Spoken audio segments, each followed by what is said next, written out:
Olá, bom dia a todos. Sejam bem-vindos em nome do Senhor Jesus Cristo, que é aquele que nos guia, que nos dirige, que foi sacrificado em nosso lugar.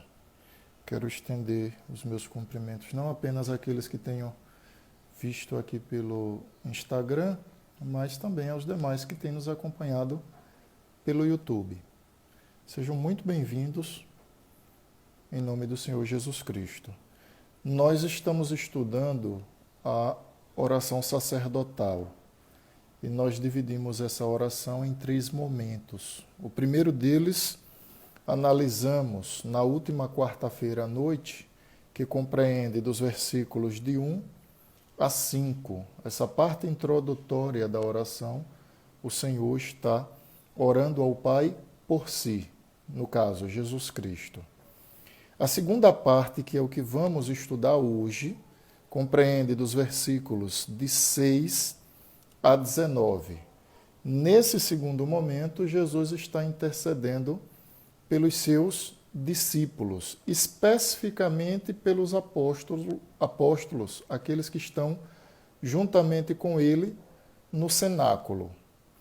E o último momento que nós temos, que esse não vamos estudar agora pela manhã, compreende do versículo 20 ao verso de número 26. Então, são esses 3 momentos a oração sacerdotal. No caso desse último que citei, dos versos de 20 a 26, Jesus está intercedendo por sua igreja, ou seja, por aqueles que ainda viriam a crer, que nos inclui naturalmente, né? Mas hoje vamos, agora pela manhã, nos ater ao Evangelho de João, capítulo 6, capítulo 17, versículos de 6 a 19. Quem está acompanhando pelo YouTube, Juninho costuma projetar o texto para facilitar. Mas se porventura você está acompanhando só pelo Instagram, eu recomendo que pegue a sua Bíblia para que possa nos acompanhar, tá bom? João 17, de 6 a 19, diz assim: Manifestei o teu nome aos homens que me deste do mundo. Eram teus e tu nos confiaste, e eles têm guardado a tua palavra. Agora eles reconhecem que todas as coisas que me tens dado provêm de ti, porque eu lhes tenho transmitido as palavras que me deste, e eles as receberam e verdadeiramente conheceram que saí de ti e creram que tu me enviaste. Verso 9.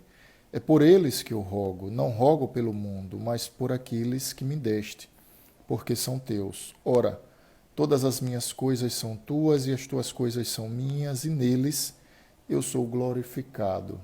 Verso 11. Já não estou no mundo, mas eles continuam no mundo. Ao passo que eu vou para junto de ti, Pai Santo, guarda-os em teu nome que me deste, para que eles sejam um, assim como nós. Verso 12. Quando eu estava com eles, guardava-os no teu nome que me deste, e protegi-os, e nenhum deles se perdeu, exceto o filho da perdição, para que se cumprisse a Escritura. Mas agora vou para junto de ti, e isso falo no mundo para que eles tenham o meu gozo completo em ti mesmo. Verso 14.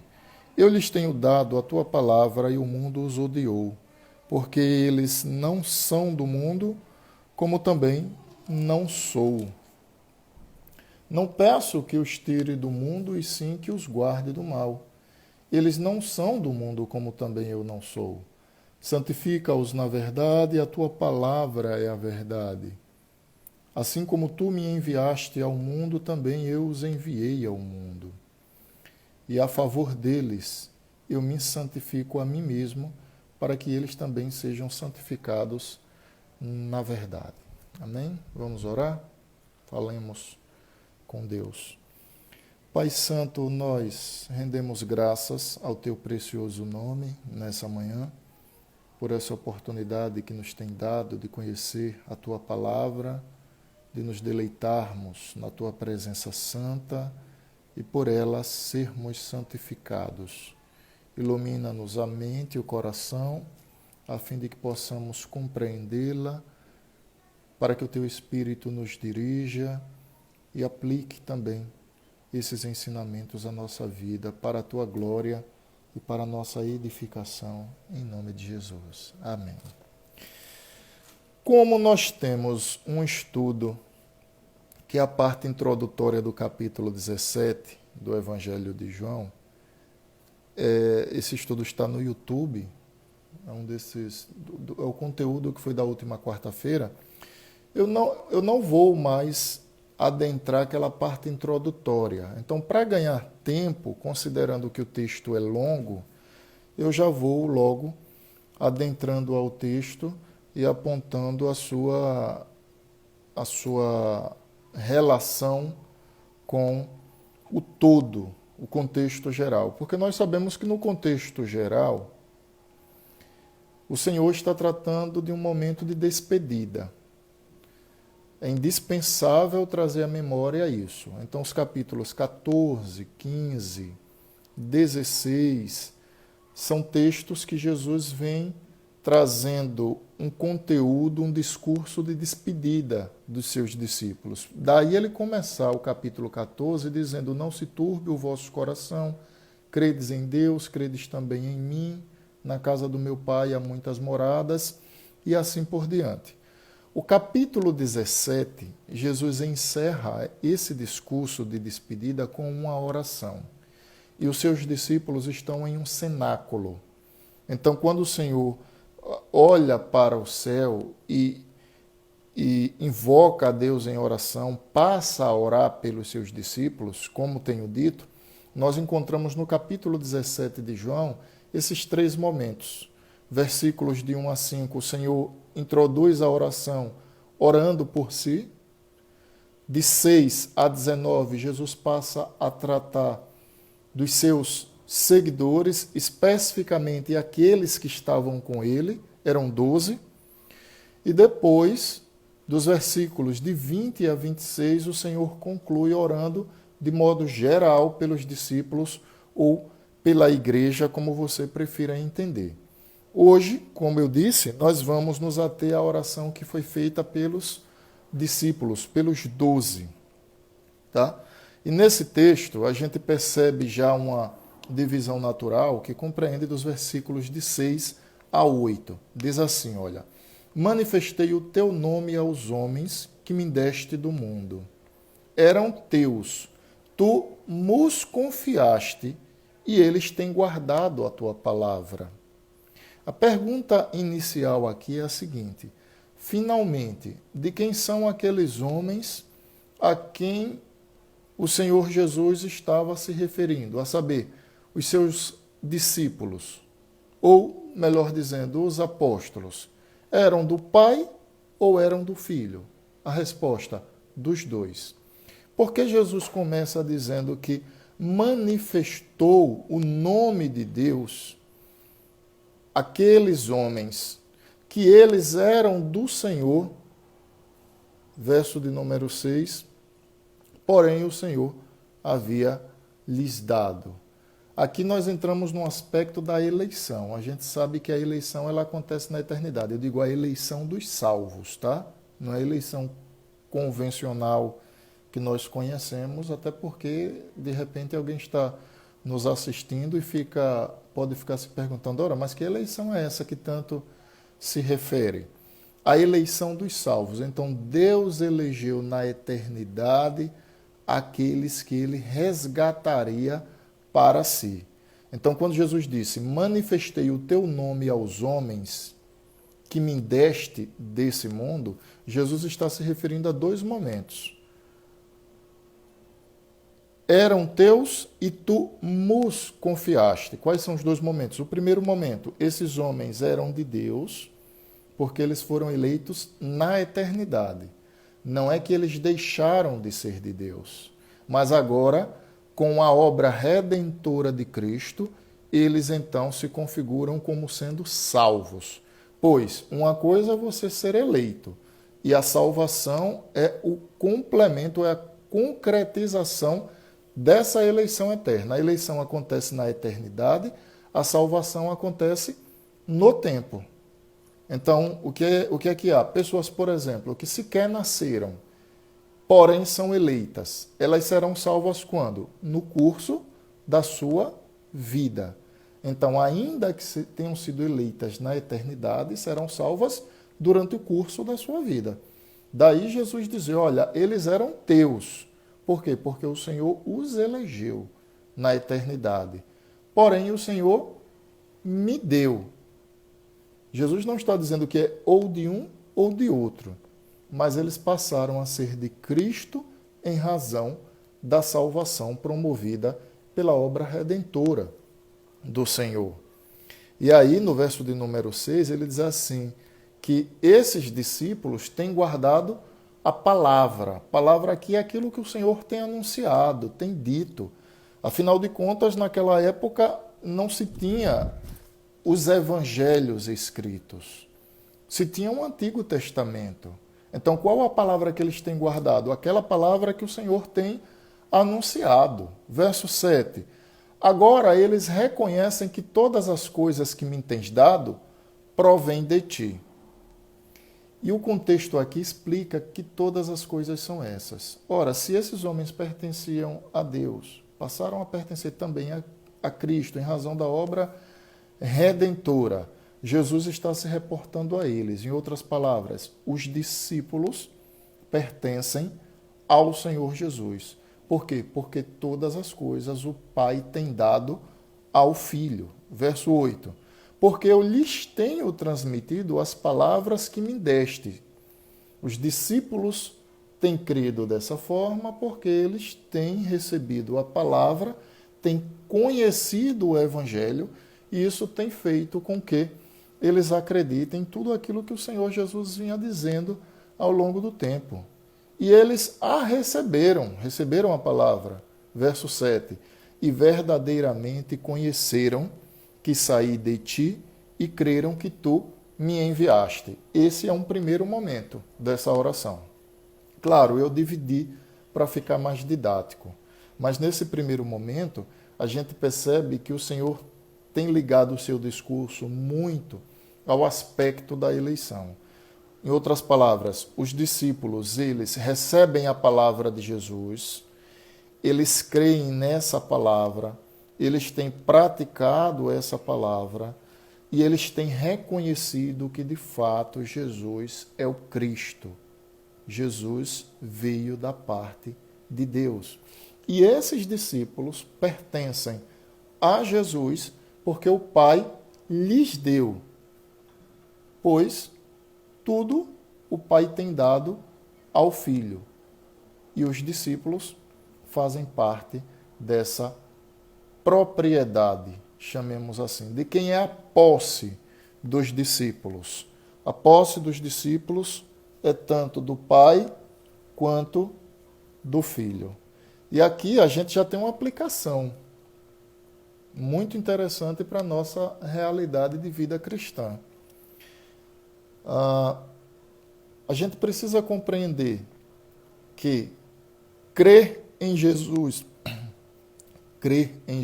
hoje, nada mais é que o reflexo de um plano eterno. O plano aconteceu na eternidade, quando Deus elegeu os seus, e Deus executou esse plano, ou seja, o plano da salvação, aqueles que desde a eternidade haviam sido eleitos. Em outras palavras, se nós cremos no Senhor Jesus Cristo hoje, isso é o reflexo da eleição eterna. Na eternidade, Deus escolheu aqueles que iam crer. Na vida desses eleitos, eles passaram a crer. Eles, desde a eternidade, pertencem a Deus. Passam a pertencer a Cristo como sacerdote, entendam, não como Deus, porque como Deus sempre pertenceram a Cristo, mas como sacerdote, como aquele que iria ser sacrificado em suas vidas, passam, portanto, a pertencer. A consequência disso é que eles acreditam em Cristo, eles de fato creem no Evangelho porque Deus os fez crer. Quando Deus dá esses a quem ele escolheu desde a eternidade ao seu Filho, então esses são prioridade não, propriedade é a palavra mais adequada aqui para se usar. Os discípulos são propriedade, tanto do Pai quanto do Filho. De Deus, naturalmente, como num todo, não estamos excluindo o Espírito Santo, mas eu estou me atendo ao que o texto diz. Com isso, eu quero te dizer que você que crê no Evangelho, você pertence a Deus. Você tem um dono, e esse dono não é você. Esse dono é aquele que te elegeu na eternidade e que consumou a salvação na morte de Cristo. E isso já nos faz entender que se temos um dono, se temos alguém a quem pertencemos, nós vivemos para ele, fundamentados ou aprendendo naquilo que ele nos ensina por meio da sua palavra. Jesus disse, olha, eles têm praticado a tua palavra, eles têm entendido que de fato o Senhor me enviou. Então esse é o primeiro momento do texto. O segundo, versículos 9 e 10. Acompanhe a leitura, diz assim, é por eles que eu rogo, não rogo pelo mundo, mas por aqueles que me deste, porque são teus. Ora, todas as minhas coisas são tuas, e as tuas coisas são minhas, e neles eu sou glorificado. Observem que a oração de Jesus, ela é uma oração pontual. Jesus não está orando aqui pelo mundo. Jesus não está intercedendo em favor de todas as pessoas. Eu poderia ser ou buscar ser agradável fazendo essa afirmação, porém, faltaria verdade nas minhas palavras. Jesus não está orando por todas as pessoas. Jesus está orando pelos seus discípulos. Nesse momento, especificamente por aqueles que estavam com ele no cenáculo. Então, é isso que a gente precisa ter em mente. Jesus é enfático. É por eles que eu rogo. Pai, eu estou pedindo por esses. Eu não estou pedindo pelo mundo, mas por aqueles que me destes. Por que Jesus faz isso? Porque aqueles que o Pai deu ao Filho, eles são de Deus. É só observar o verso de número 9. Porque Jesus rogou por aqueles que o Pai lhes deu, porque eles são teus. Teus quem? São do Pai. Em outras palavras, pertencem a Deus. No verso 10 ele prossegue e diz, ora, todas as minhas coisas são tuas, e as tuas coisas são minhas, e neles eu sou glorificado. Mais uma vez, Jesus fazendo menção da ideia de propriedade.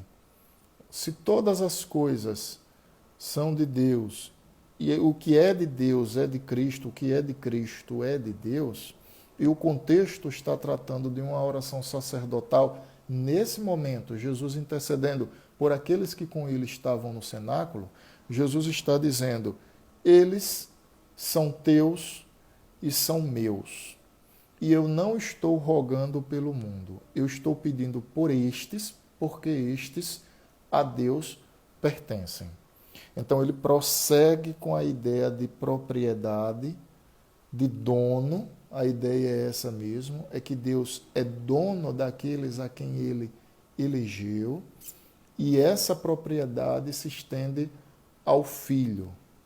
Só que aqui ele faz um acréscimo, porque ele diz que neles eu sou glorificado. Jesus se refere à glória que ele recebe na vida dos seus discípulos, daqueles que seguem.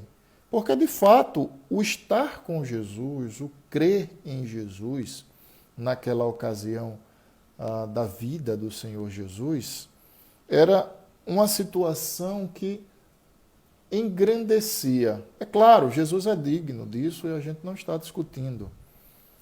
Mas Jesus é glorificado neles, porque dentro em breve o Senhor seria assunto aos céus, claro, passaria pela captura, pela morte, pela ressurreição, ser assunto aos céus, e esses discípulos passariam então a proclamar esse evangelho, eles passariam a anunciar a Cristo. Cristo já estava sendo glorificado neles e continuaria sendo. E a gente percebe isso nos versículos que seguem, porque do versículo de 11 em diante, Jesus diz assim: já não estou no mundo, mas eles continuam no mundo, ao passo que eu vou para junto de ti, Pai Santo. Guarda-os em teu nome que me deste, para que eles sejam um assim como nós. Quando eu estava com eles, guardava-os no teu nome que me deste, e protegi-os, e nenhum deles se perdeu, exceto o filho da perdição, para que se cumprisse a Escritura. Mas agora eu vou para junto de ti, e isso falo no mundo, para que eles tenham o meu gozo completo em si mesmo. Observe que agora o discurso de Jesus, ele passa a apontar dentro da sua oração para uma perspectiva de que a sua obra tem se concretizado. É curioso notar que ele diz assim: já não estou no mundo. Peraí, Jesus está ou Jesus não está? Porque quando ele diz já não estou no mundo, ele está juntamente com os seus discípulos no cenáculo. Então, fisicamente, Jesus estava no mundo. Mas ele não está se referindo num aspecto físico, ele está se referindo em um sentido que a sua obra está apontando para o ápice. Então, no capítulo 18, o capítulo seguinte à oração sacerdotal, nós temos o registro da captura. Daí em diante, nós temos o quê? Nós temos Cristo sendo julgado, condenado injustamente, é verdade. Entenda, injustamente. Do ponto de vista jurídico, não encontra-se nenhum fundamento para a condenação de Jesus. Então, se aquilo fosse um julgamento nos nossos dias, Jesus sequer poderia ser condenado, porque não havia nenhuma prova. Até a acusação era uma acusação sem fundamentação. Juridicamente, Jesus foi condenado pelo quê? Até hoje eu busco entender e não consigo. Claro que espiritualmente a gente sabe que Jesus foi condenado em razão do pecado ou dos pecados dos eleitos. A gente sabe disso. Mas o que eu estou fazendo aqui é um contraste, né, do aspecto jurídico para o aspecto espiritual. Então, se Jesus tivesse sido condenado juridicamente por algum erro, aí é uma coisa, mas nem fundamento para isso tem. Tamanha a sua santidade, tamanha a sua conduta enquanto cidadão, enquanto religioso, pessoa da época que apregoava a mensagem das boas novas. Então, juridicamente, de fato, não tem fundamento nenhum. Quando eu digo que Jesus foi julgado, não é para dizer que teve fundamento no julgamento de Jesus do ponto de vista jurídico, mas a gente sabia que ele seria condenado em razão dele precisar cumprir essa missão, ou seja, uma condenação substitutiva. Ele morrendo em lugar de pecadores. Então, a vontade de Deus, ela se cumpre quando Deus pune em Jesus Cristo o pecado dos seus eleitos. Então, a gente sabe que nesse sentido, sim. Jesus, ele pagou uma pena que, a bem da verdade, não pertencia a ele, mas pertencia aos eleitos de Deus. Mas voltando ao texto, para que a gente não se distancie dele, no verso 11 o Senhor está dizendo: já não estou no mundo.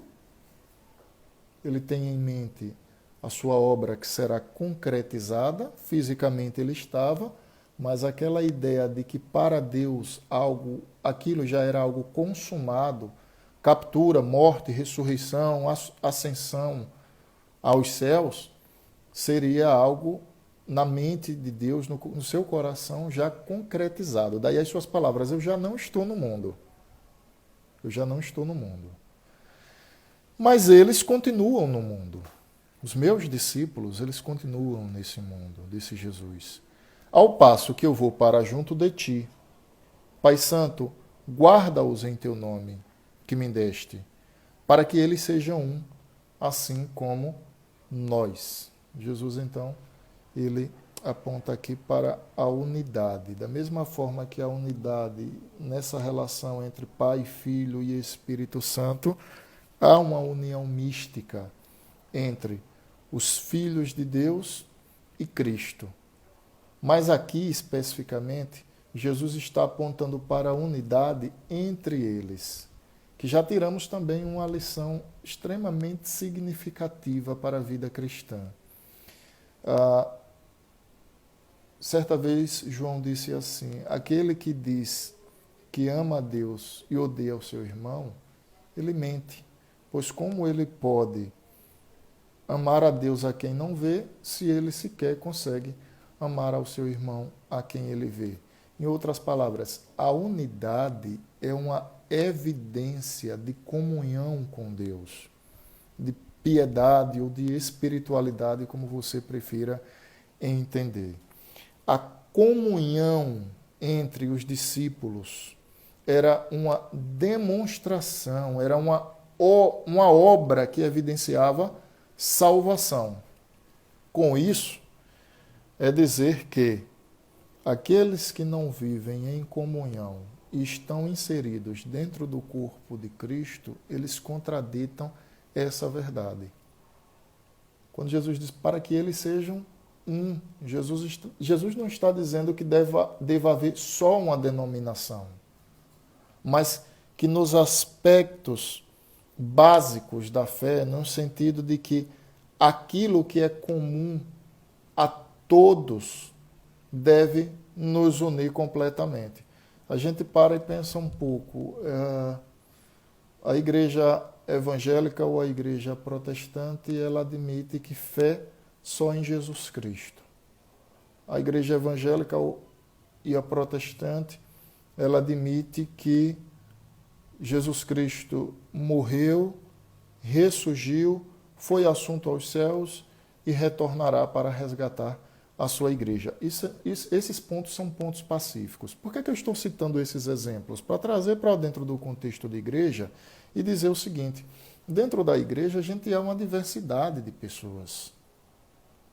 E essas pessoas muitas vezes têm pontos de vista diferentes. Eu não estou me referindo a pontos de vista no que tange a verdade santa de Deus. E às vezes isso acontece. É o caso, por exemplo, do pré-milenismo, amilenismo, pós-milenismo. Qual dos três é crente? Os três são crentes. Não é uma divergência que deve fazer um ser superior ou inferior ao outro, porque diante de Deus todos estão na mesma situação.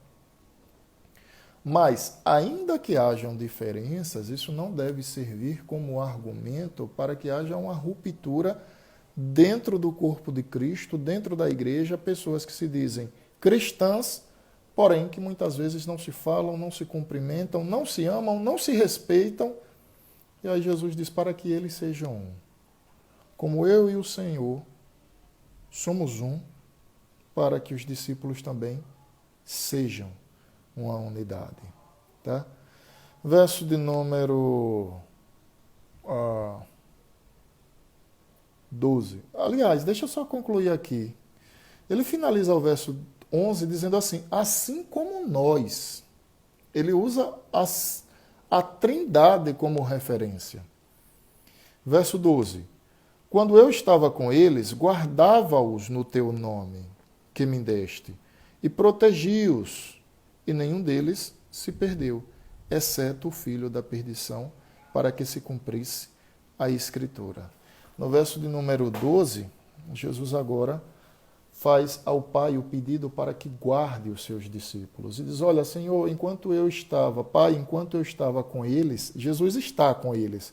Mas observe que Jesus tem em mente uma obra que já está concretizada. Então, fisicamente está, porém, carrega em sua mente essa ideia de uma obra já concretizada. Daí ele usar a ideia do passado, quando eu estava com eles. Quando eu estava com eles, eu os guardei. Nenhum deles se perdeu, exceto o filho da perdição. Quando o Senhor faz essa declaração, não é para dizer que houve um fracasso na missão de guardá-los, pois o filho da perdição, a saber, Judas Iscariotes, de todo jeito, de toda forma, seria condenado para se cumprisse as Escrituras, como Jesus diz no verso de número 12. Então não houve um fracasso na missão de guardar os discípulos. Dos discípulos, um se perderia, porque já foi eleito para a perdição. Inevitavelmente Judas iria trair Jesus. As Escrituras dizem isso. Isso significa que 11 daqueles que com Jesus estavam, eles foram guardados. Quando Jesus usa a ideia de exceção, não é que aquele foi um fracasso na guarda de Cristo, mas que aquele foi destinado à perdição, inevitavelmente. Então não houve um fracasso. Mas no verso 12, observe que Jesus está pedindo ao Pai para que guarde.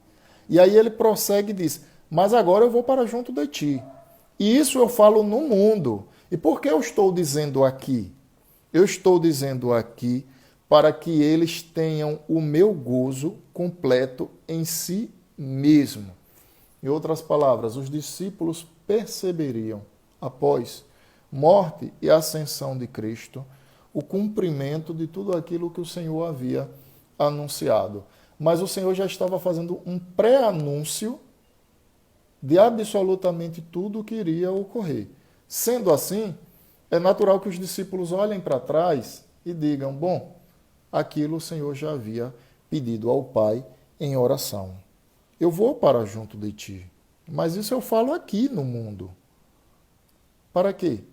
Para que eles tenham o meu gozo completo em si mesmos. Verso 14. Eu lhes tenho dado a tua palavra, e o mundo os odiou, porque eles não são do mundo, como também eu não sou do mundo. Jesus disse: olha, eu tenho transmitido a eles a tua palavra, e o mundo os odiou por isso. Por quê? Porque o mundo ele é um dos inimigos de Deus.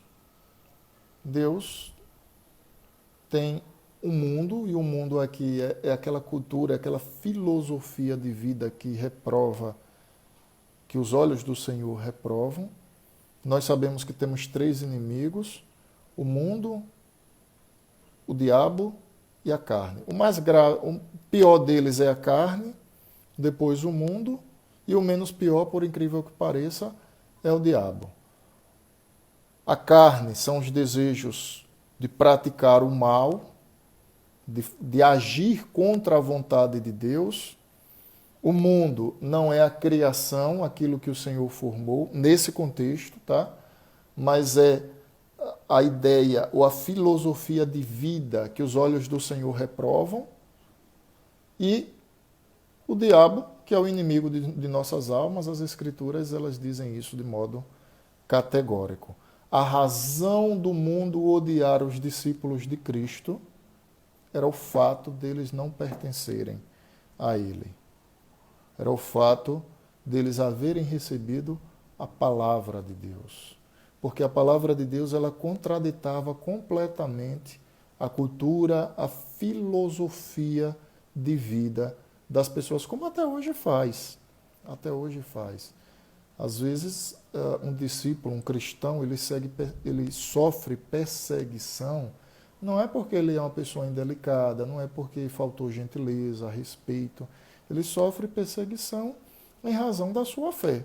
É curioso ver hoje a comunidade GLBT levantar suas bandeiras e exigir respeito e exigir que seu espaço, e a Constituição garante que deva, de fato, ter espaço, respeito. Não é porque, de repente, eu, enquanto cristão, eu discordo daquele pecado que eu tenho o direito de agredir um homossexual. Longe de mim isso. As Escrituras não ensinam isso, tá? Mas o que eu quero dizer é o seguinte: se alega que sofrem perseguições. No contexto religioso também os discípulos de Cristo sofrem perseguições. Às vezes pessoas não gostam de um cristão, como eu acabei de dizer, não é por indelicadeza, por falta de gentileza, de respeito, não gostam simplesmente em razão da sua fé. Ora, o que é isso? Isso é um sentimento de repulsa, de repúdio. Por quê? Por conta da sua fé. É o que acontece aqui. Jesus diz: no verso de número 14, eu lhes tenho dado a tua palavra, o mundo os odiou. Por quê? Porque eles não são do mundo. A cultura mundana, ela é contrária à cultura cristã. E eles não são do mundo, como Jesus também não pertencia a esse mundo. Tá? Verso número 14. Verso 15. Não peço que os tire do mundo, e sim que os guarde do mal. Precisa ser feita duas observações aqui no pedido de Jesus. A primeira delas, por que o Senhor não pediu para que os seus discípulos fossem retirados do mundo? Porque eles tinham o dever cristão de dar seguimento à missão de Cristo, de fazer Cristo conhecido entre os homens. Esse é um papel da Igreja de Cristo. Então, Jesus podia pedir, podia, no entanto, não fez. Por quê? Porque havia a necessidade de dar seguimento à proclamação do Evangelho do Senhor Jesus.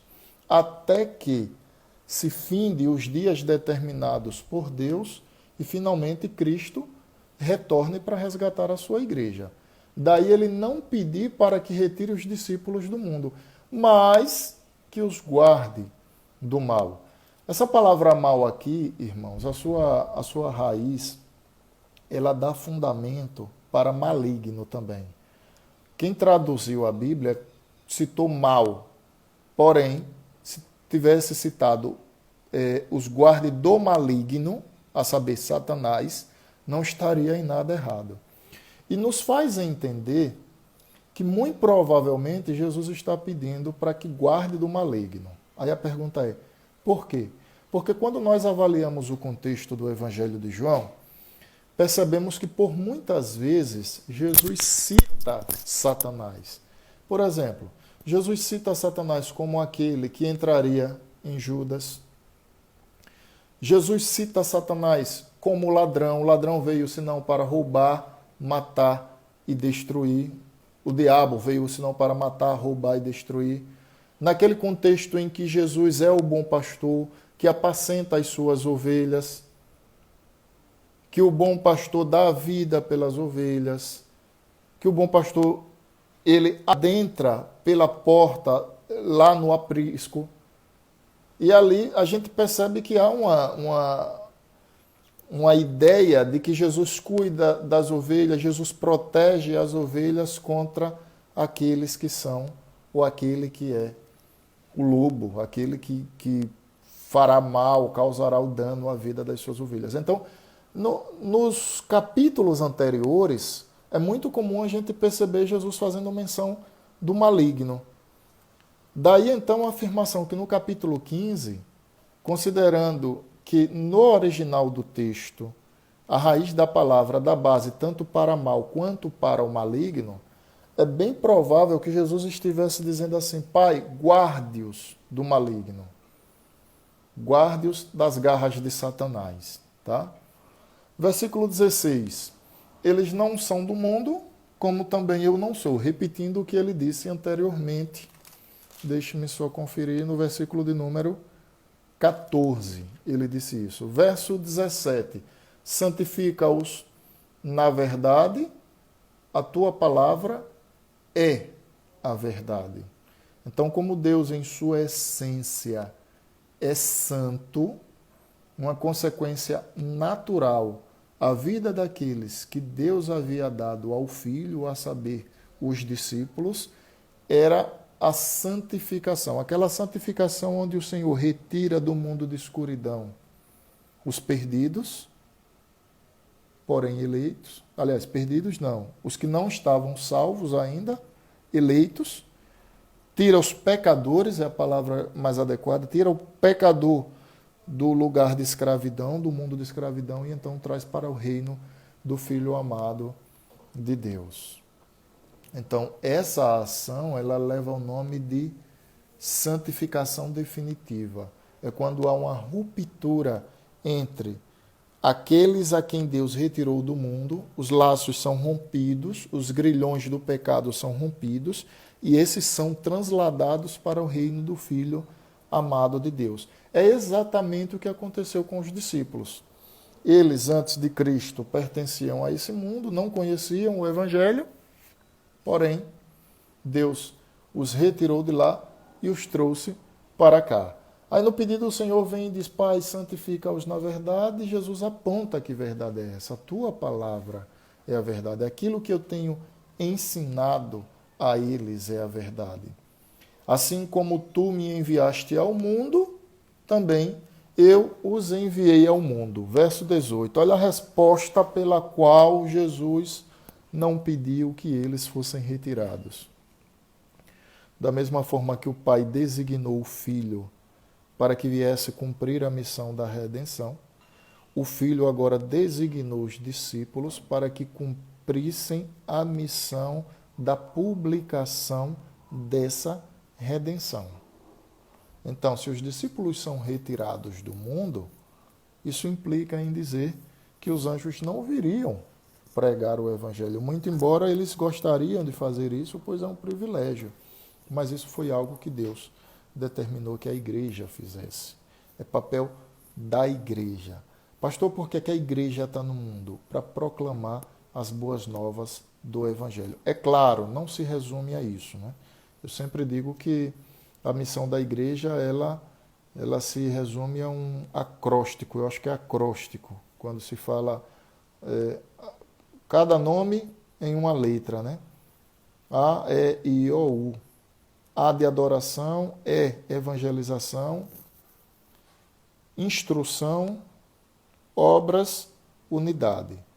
Então, se a gente pudesse fazer um acróstico, me desculpem se eu estiver falando errado, se de repente eu estiver querendo falar uma coisa, eu esteja falando outra. Salvo engano, é acróstico, quando você pega a primeira letra, e nesse caso aqui são as vogais, né?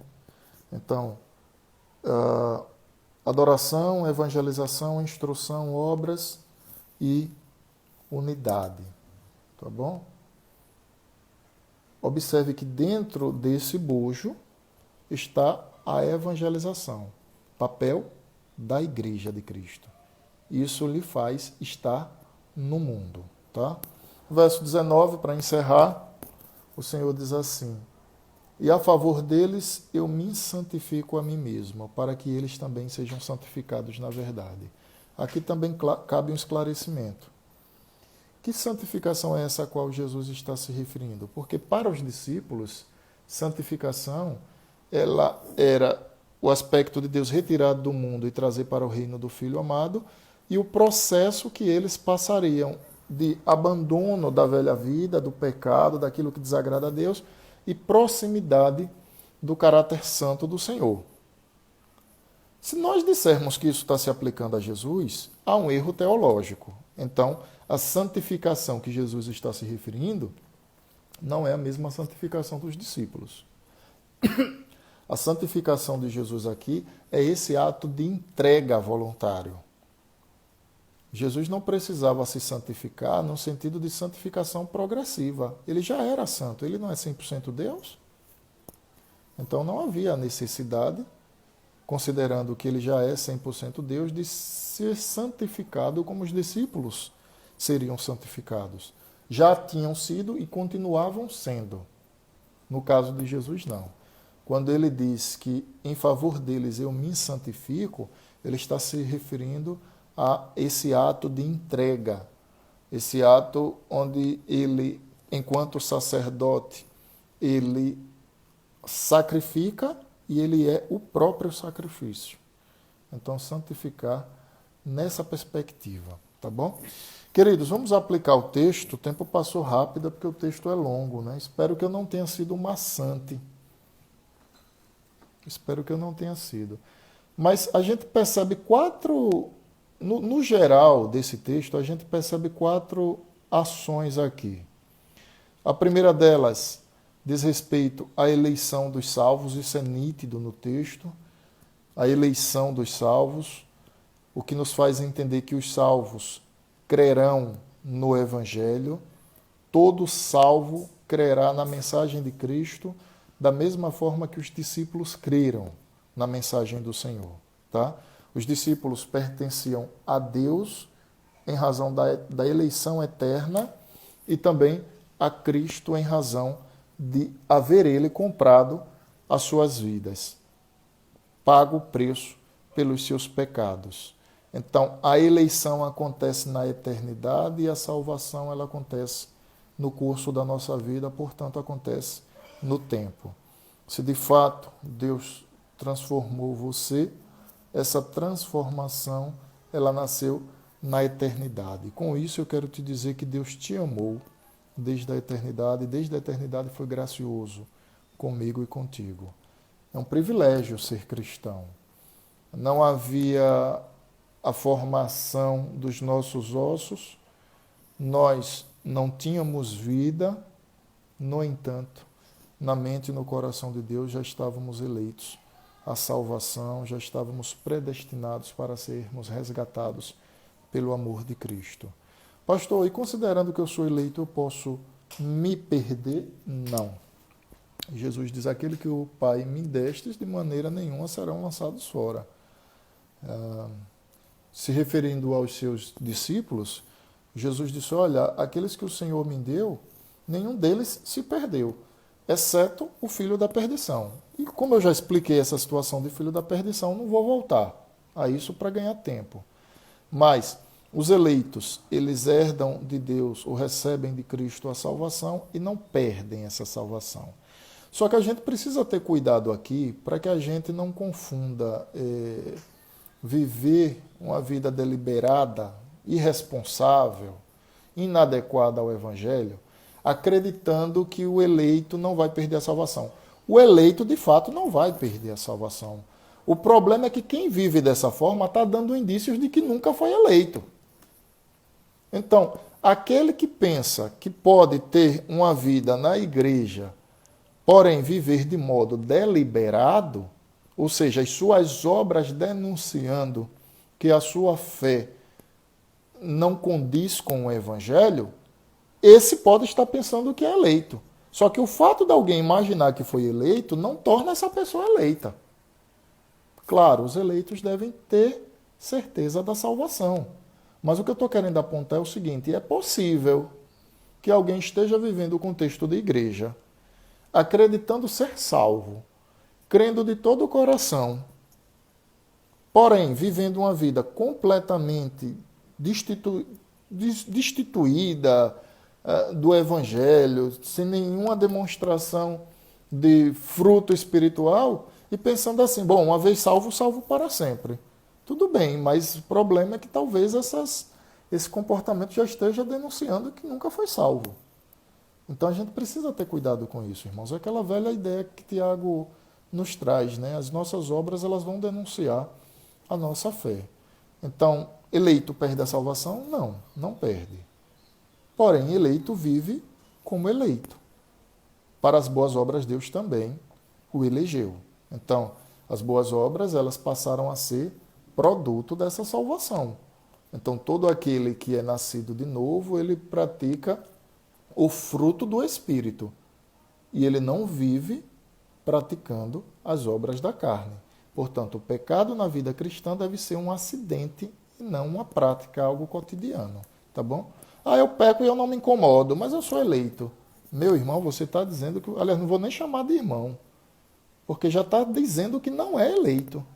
Quem não se incomoda com a prática do mal, essa é uma evidência gritante de ausência de eleição nessa vida. Que fique claro isso, tá? Pode até ser eleito, porém não foi convertido verdadeiramente. Precisa ser convertido. E quem converte é Cristo, tá bom? Quem trabalha na vida do homem é Cristo. Mas os eleitos vão se incomodar com o pecado, vão se incomodar com os seus erros, vão lamentar, vão suplicar a Deus que tenha compaixão. E no final de tudo a gente sabe que é Cristo que cumpre perfeitamente esse papel em nossas vidas, porque nós não temos condições, com base em nossas próprias forças, de cumprir perfeitamente a lei de Deus. Porém, isso não deve servir como argumento para dizer eu vou viver deliberadamente no pecado. Que fique claro, tá? Segunda questão que a gente percebe aí é a guarda de Deus. Jesus incessantemente está pedindo ao Pai que guarde os seus filhos do maligno, ou do mal. Judas, que não é Judas Iscariotes, mas Judas lá que escreveu o livro, irmão de Jesus, Judas também pede ao Pai, pede a Deus que guarde os seus filhos. É curioso esse pedido para que eles sejam guardados, que eles sejam preservados. Isso traz uma demonstração de cuidado, de zelo. Certamente que nesse período de pandemia você não tem deixado seus filhos transitando aí nas praças públicas, nas áreas comuns. E por que você não faz isso? Porque você os ama. Você preserva as suas vidas. É o mesmo que Deus faz conosco. Quando Deus nos guarda de algo, Ele o faz por amor. E às vezes até a gente não entende. Mas às vezes Deus nos dá livramentos, né? Às vezes Deus afasta uma pessoa de nós. Às vezes Deus nos afasta de algumas situações que talvez até gostaríamos de desfrutar, mas o Senhor nos afasta por amor a cada um de nós. Deus sabe de todas as coisas.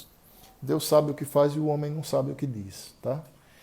Uma outra questão que a gente percebe nessa oração de Jesus é o propósito de não ser retirado do mundo, de cumprir.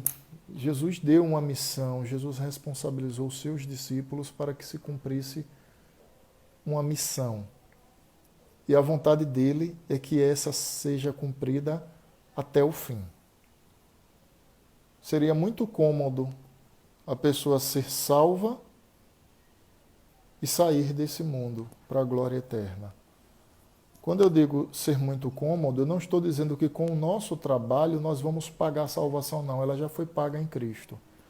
O que eu quero dizer é que a vontade de Deus é que de fato estejamos inseridos dentro desse contexto de escuridão tenebroso, dessa filosofia mundana, esteja inserido não no sentido de se contaminar com ela, mas que vivamos nesse contexto, nessa terra, nesse lugar, para quê? Para cumprir a missão de Cristo. É nesse aspecto que eu estou me referindo.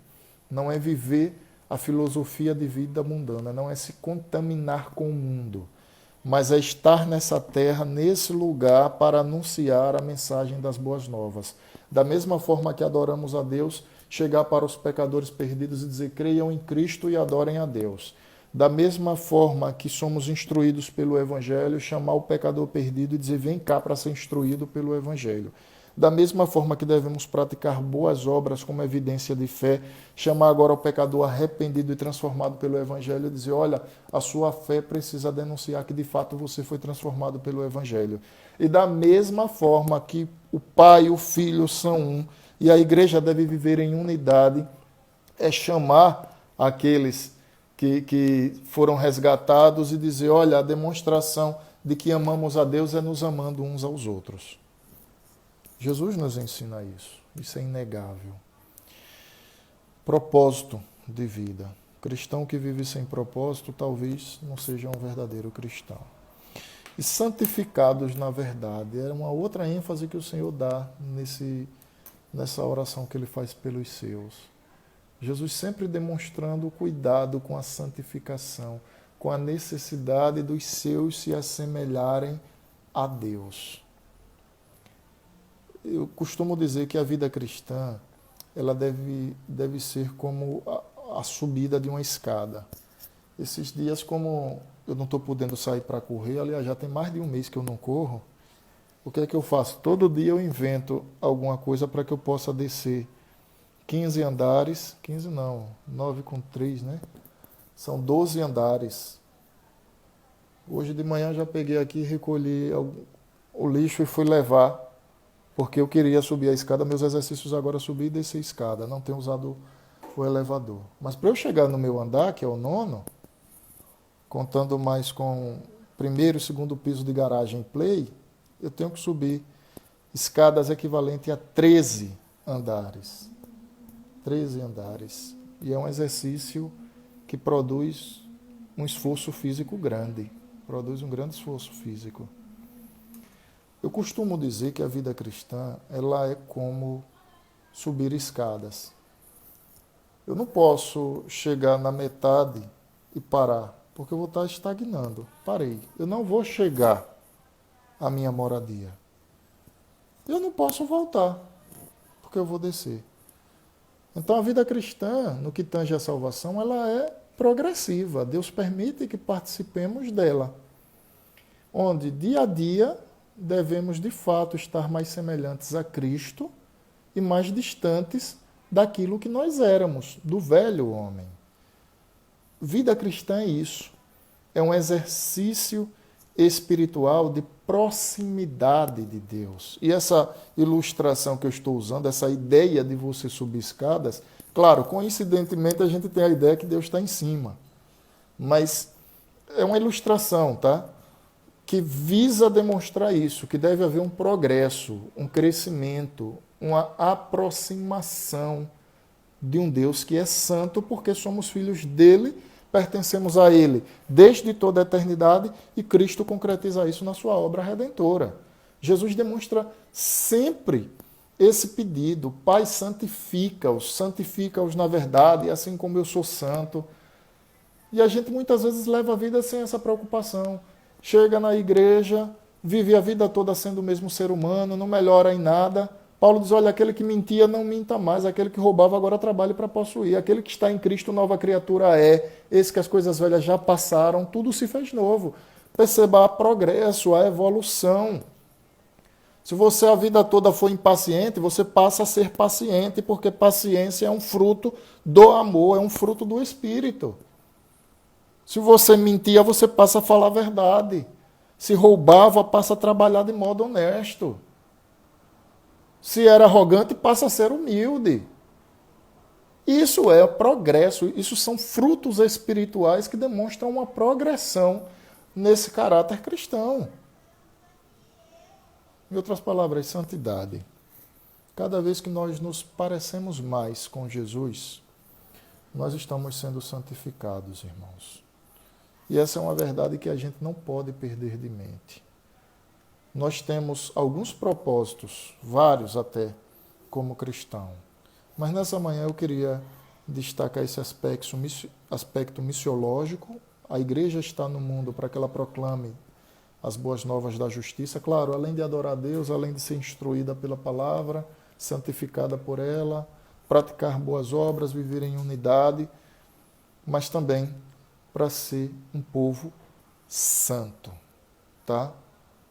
Para ser um povo que de fato se parece com o seu Deus. Que essa seja de fato uma realidade na nossa vida, que a gente não se aparte disso, para a glória de Deus e para o nosso crescimento espiritual. Amém. Queridos, tenho 2 minutos para dar um abraço, para mandar um abraço a vocês, tá bom? Quero transmitir o meu abraço a todos que adentraram aí em nossa live.